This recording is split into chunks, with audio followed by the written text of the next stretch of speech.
sono Ellis e oggi parliamo di drammi coreani. Oggi parliamo di un dramma coreano mini andato in onda nel 2020. Dico mini perché sono 12 episodi della durata tra i 10 e i 12 minuti ciascuno, quindi una cosa estremamente snella.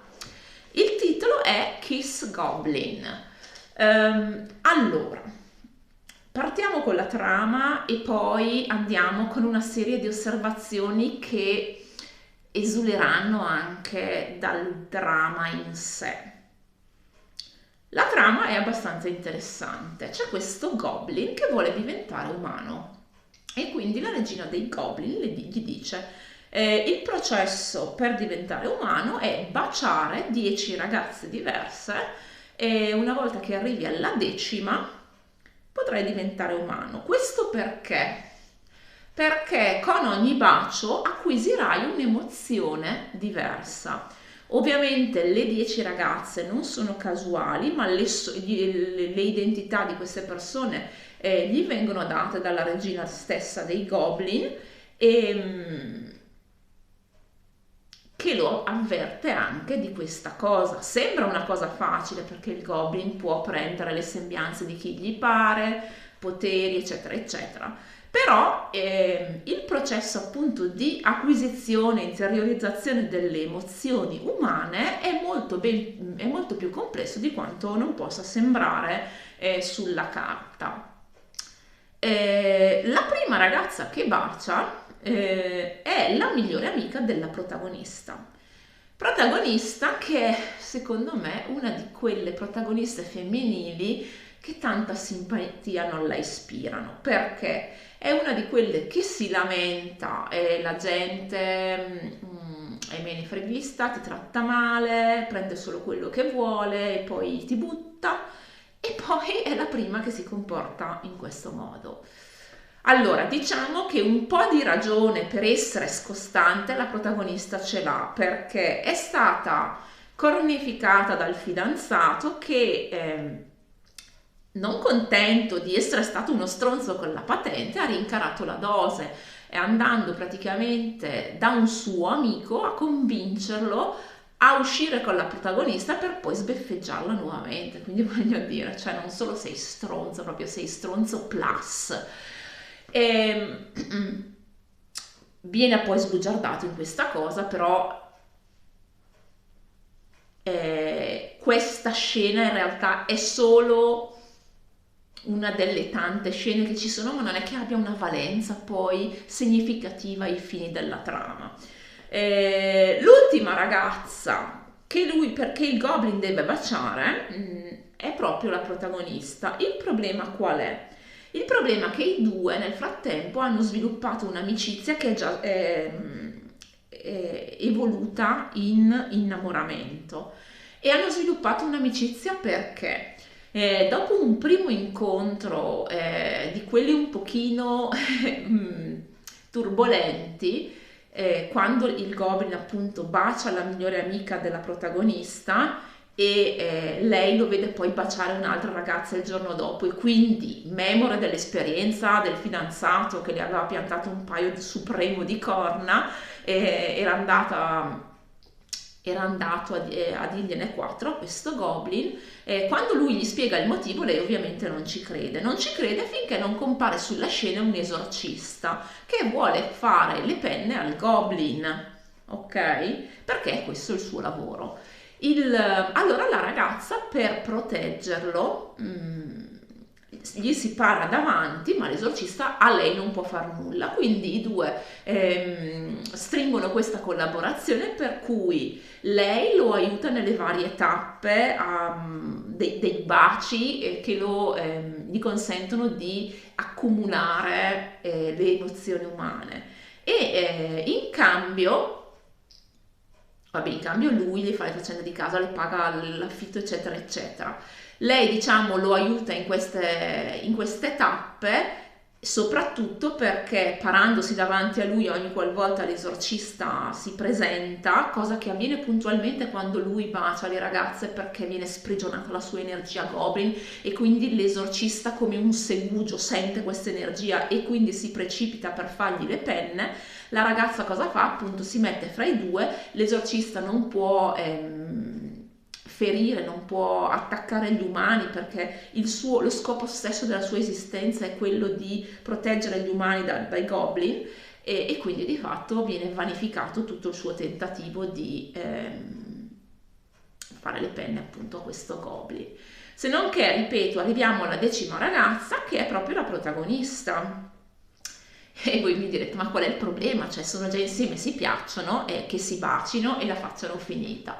Il problema è che ogni ragazza che è stata baciata non ha memoria di questa esperienza. Quindi cosa succede? Che se i due si baciano, non solo lei perde la memoria di lui, ma siccome coincide anche con il passaggio di lui da goblin a umano, anche lui perde tutte le memorie di lei, quindi la memoria dell'amore che è nato tra i due, dall'esperienza che hanno vissuto insieme e quindi di fatto in un certo senso viene vanificata la possibilità per loro di stare insieme poi.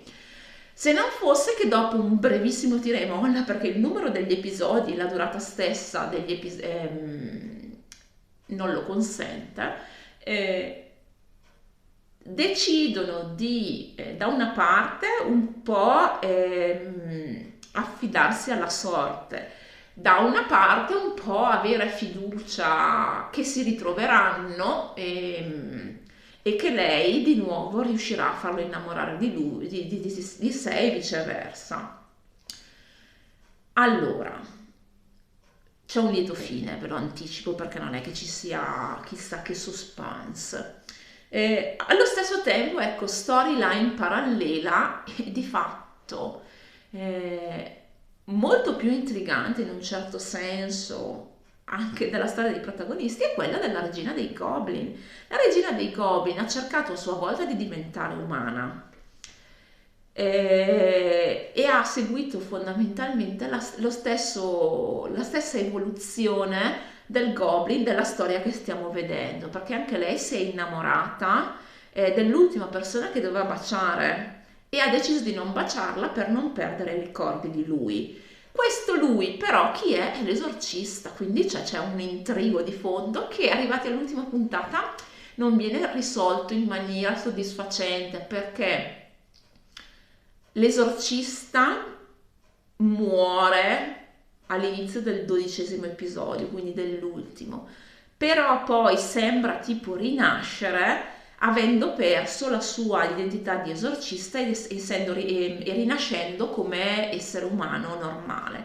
E quindi c'è questo sguardo tra i due, tra la regina dei goblin che appunto ha rinunciato a diventare umana, tornando nel regno dei goblin e diventando regina, e questo ragazzo che ha le sembianze appunto dell'esorcista che in passato è stato, era già esorcista in realtà quando i due si erano innamorati.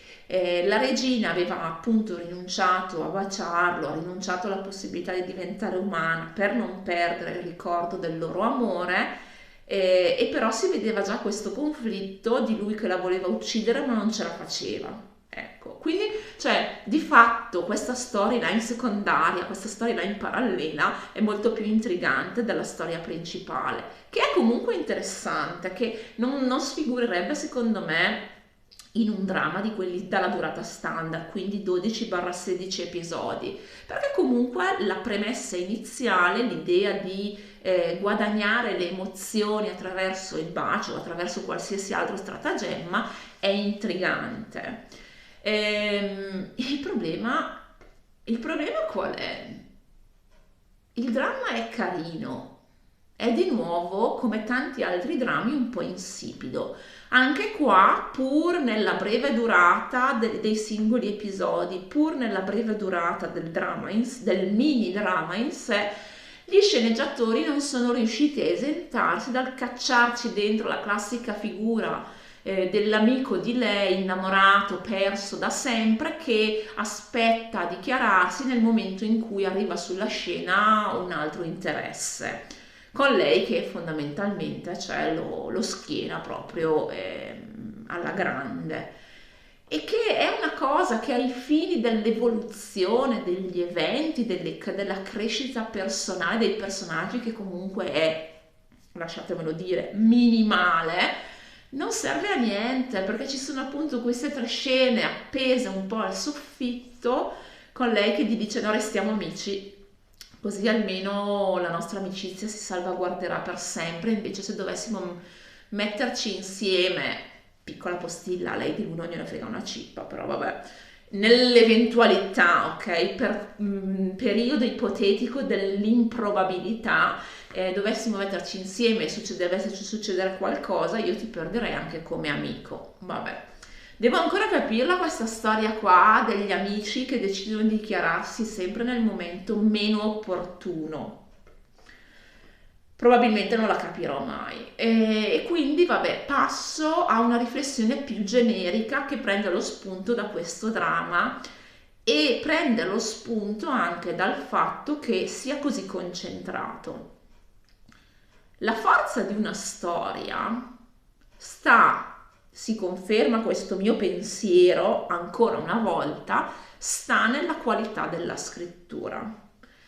Perché anche in un dramma così corto, così comunque compresso, in cui gli sceneggiatori non hanno proprio lo spazio materiale di inserire sottotrame inutili, riescono comunque a sviare un po' dalla via principale, sacrificando, se vogliamo, una storyline secondaria come quella della Regina dei Goblin e dell'Esorcista, che pur nelle loro scene sporadiche riescono a catalizzare l'attenzione dello spettatore molto di più, perché il conflitto è estremamente vivido e si vede che le emozioni della regina sono proprio ancora lì fresche, nonostante siano passati anni e anni e decenni, perché il Goblin protagonista ha tipo 160 anni e lei è Goblin da molto più tempo, quindi questo suo tentativo di diventare umana, che poi si è arenato di fronte all'ultima prova, di fronte all'identità dell'ultima persona da baciare, risale a molto tempo prima, quindi è un conflitto quasi vecchio di secoli. Eppure si vede che c'è ancora qualcosa e questo allo spettatore arriva. Eppure gli sceneggiatori decidono di inserire scene a caso di questo terzo incomodo che nulla aggiunge a una trama già scarna per esigenze di brevità, ok? Che non sono un male, ok? Capitemi bene su questa cosa. Non è un male che il dramma sia così breve, è un male che vengano sprecate scene di girato per qualcosa che non arricchisce la trama stessa. Quindi, tornando al discorso principale, la qualità della scrittura è veramente l'elemento discriminante tra un dramma bello e un dramma invece meno efficace, ok? E come viene scritta la storia, come vengono scritti i personaggi, ve l'ho già detto, la protagonista non è proprio non rientra tra le protagoniste più simpatiche nella storia dei K-drama, mini o standard. Il protagonista è il Goblin, sì. Allora, lui è un attore che io avevo già visto in My Roommate Isagumio, che non mi era piaciuto per niente. E lui faceva ecco, il second lead in questo caso, il secondo protagonista, mai minimamente considerato dalla protagonista, ma lì così come elemento di disturbo. Non è un attore di quelli che proprio mi sconvolge dal punto di vista emotivo. In questo caso si fa la sua parte senza infamia e senza lode. Ma di nuovo, anche qua, una scrittura comunque che avrebbe potuto essere molto più efficace, molto più intensa, e che invece un po' perde il suo ritmo, la sua pienezza, ok? Quindi figuriamoci su un dramma così breve in cui lo spazio per sbagliare è ridotto all'osso. Se dovessimo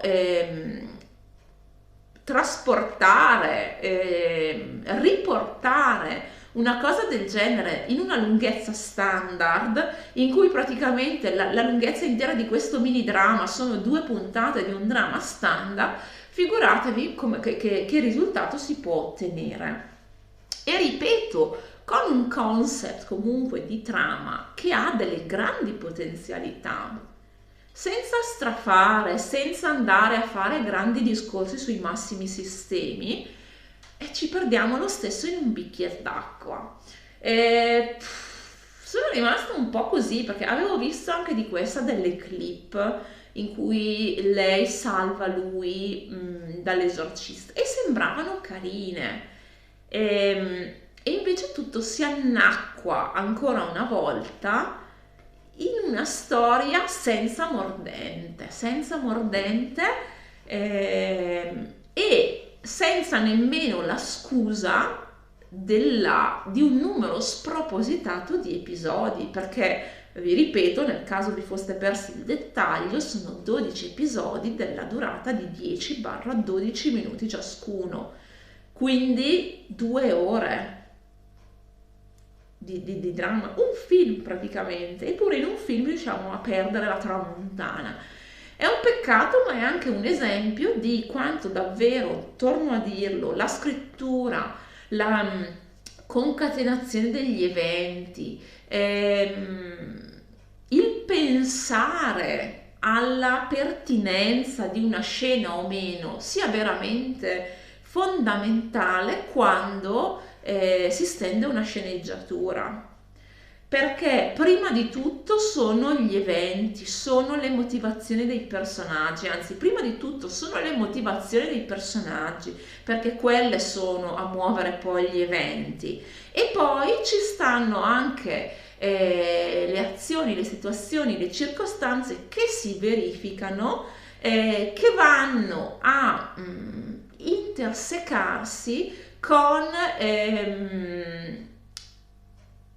le intenzioni, le motivazioni di nuovo dei personaggi, creando delle dinamiche, creando una narrativa che si articola in una trama. Qua la motivazione del personaggio principale, del Goblin, è ben spiegata. Lui dice: io non voglio più essere solo, i goblin sono creature solitarie, io non voglio più essere da solo e per questo voglio diventare umano. E il suo percorso, il suo processo di acquisizione delle emozioni, per quanto in maniera molto stringata, è comunque mostrato in un modo chiaro e seguibile dallo spettatore. Sono meno chiare, ad esempio, le motivazioni di lei, che ve l'ho detto, non brilla certo per simpatia, perché anche questo grande dolore del tradimento che si porta appresso, più che renderla una persona sofferente o determinata alla vendetta o determinata a dimostrare qualcosa, fosse anche solo una rabbia di quelle sconfinate, la rendono una persona un po' irrazionale, molle, che non sa nemmeno lei dove andare, cioè diventa una persona un po' senza direzione, che da un certo punto è spiegabile con appunto il trauma del tradimento.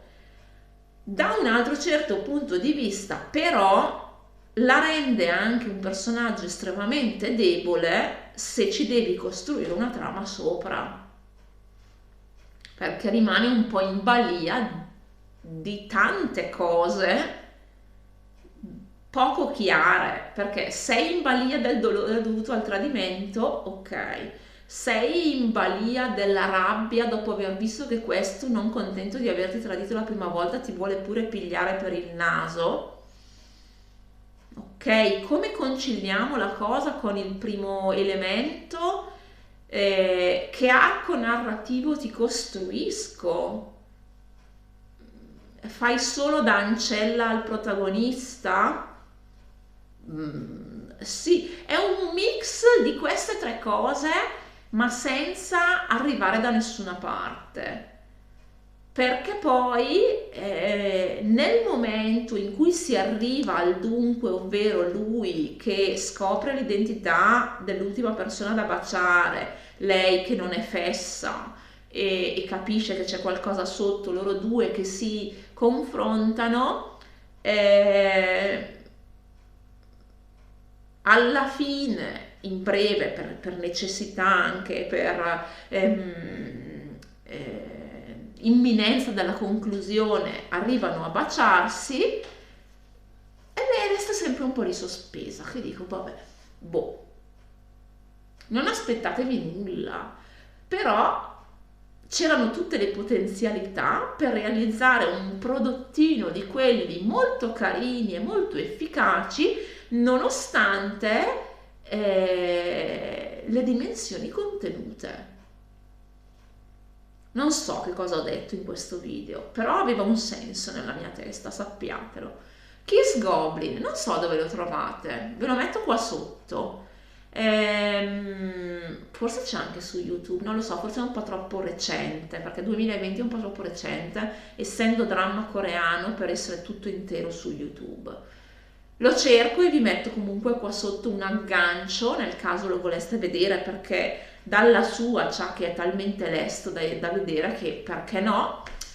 E non lo so, ditemi cosa ne pensate, se tutto questo mio discorso può avere un senso o è solo un rant che ha avuto luogo nella mia testa e che è uscito in maniera molto più disarticolata di come me l'ero immaginata, e che ci può stare. Bene, direi che mi posso fermare, vi auguro buona giornata e alla prossima, ciao!